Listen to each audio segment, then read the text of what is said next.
सदानंद नाम का एक साधारण सा आदमी था। वो भगवान की सच्चे मन से भक्ति करता था। उसका जीवन समस्याओं से भरा हुआ था, इसलिए वह काफी दुखी भी रहता था। कभी घर में कोई बीमार पड़ जाता, पूरी मेहनत से काम करने के बावजूद नौकरी में सफलता नहीं मिलती, तनख्वाह नहीं बढ़ती। ऐसी छोटी मोटी कई समस्याएं उसके जीवन में चलती रहती थी।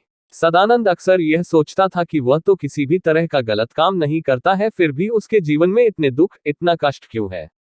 ऊपर से वह भगवान की इतनी भक्ति करता है, तो फिर भगवान क्यों उसे अच्छा जीवन नहीं देते।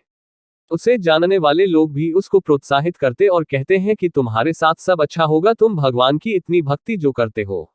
एक दिन सदानंद का काम पर अपने बॉस से काफी बड़ा झगड़ा हो गया, जिसके चलते उसे नौकरी से निकाल दिया गया। उस दिन सदानंद बड़ा दुखी मन से घर आया और भगवान के सामने बैठकर पूजा पाठ करने लगा और भगवान से कहने लगा कि भगवान, आज कुछ भी हो जाए, आज आप मेरे सपने में आओगे और मुझसे बात करोगे। भगवान अपने सच्चे भक्तों की बात जरूर सुनते हैं, और उस दिन भी कुछ ऐसा ही हुआ। रात को जब सदानंद सो रहा था तो उसके सपने में भगवान आए।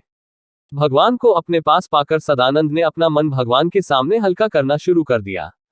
वह अपनी समस्याओं के बारे में बोलता ही गया। जब उसने अपने मन के सारे विचार भगवान के आगे निकाल दिए, तब भगवान ने उससे कहा, बताओ तुम क्या चाहते हो। सदानंद बोला, भगवान जी, मैं आपका भक्त हूँ। मैं कोई गलत काम नहीं करता, फिर भी मेरे जीवन में इतना दुख क्यों है। मैं देखता हूँ कि जो गलत काम करते हैं, सही राह पर नहीं चलते, वह बड़े मौज शौक से जीवन जीते हैं। ऐसा क्यों।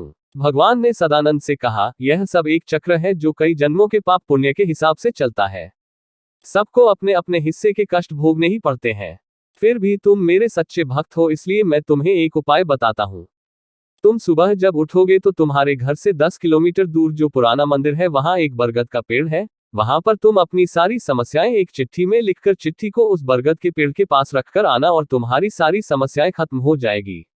लेकिन उसके लिए एक शर्त है, तुम्हें उस चिट्ठी के बदले किसी और के द्वारा लिखी गई एक चिट्ठी उठाकर लानी होगी, और उस चिट्ठी में जो लिखा होगा वह तुम्हारे साथ होने लगेगा।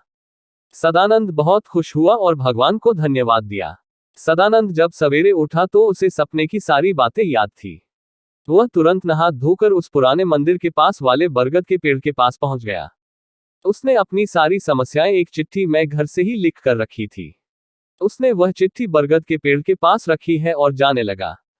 कुछ दूर जाने पर सदानंद को याद आया कि भगवान ने एक शर्त रखी थी कि उसे उसकी चिट्ठी रखकर किसी और की एक चिट्ठी अपने साथ लेकर जानी है। सदानंद उस पेड़ के पास वापस पहुंचा और उसने वहां पर ढेर सारी चिट्ठियां पड़ी हुई पाई। उसने एक चिट्ठी उठाई, लेकिन उसको खोलने से पहले उसे विचार आया कि अगर इसमें मेरी समस्याओं से भी बड़ी समस्या लिखी हुई होगी तो यह अच्छा नहीं होगा। उसने उस चिट्ठी को वापस रख दिया और दूसरी चिट्ठी उठाई। फिर उसे विचार आया कि हो सकता है इसमें कुछ बहुत बुरा लिखा हो।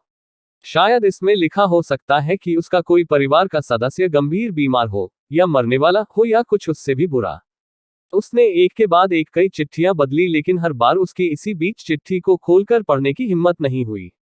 उसने सोचा, इन सभी चिट्ठियों की समस्याओं को अपनाने से अच्छा है मैं अपनी ही समस्याओं से लड़कर उनका सामना करूं। सदानंद ने अपनी लिखी हुई चिट्ठी की उठाए और वहां से अपने घर लौट गया। दोस्तों, कई बार जीवन में समस्याएं आती है, लेकिन उन समस्याओं से भागकर कभी उनको खत्म नहीं किया जा सकता। उन्हें खत्म किया जा सकता है उनका सामना करके। दूसरों के जीवन से तुलना करके दुखी होने से अच्छा है हम अपने जीवन की प्रॉब्लम्स को अच्छे से समझें, उनके मूल कारण तक पहुंचे और उनसे छुटकारा पाएं।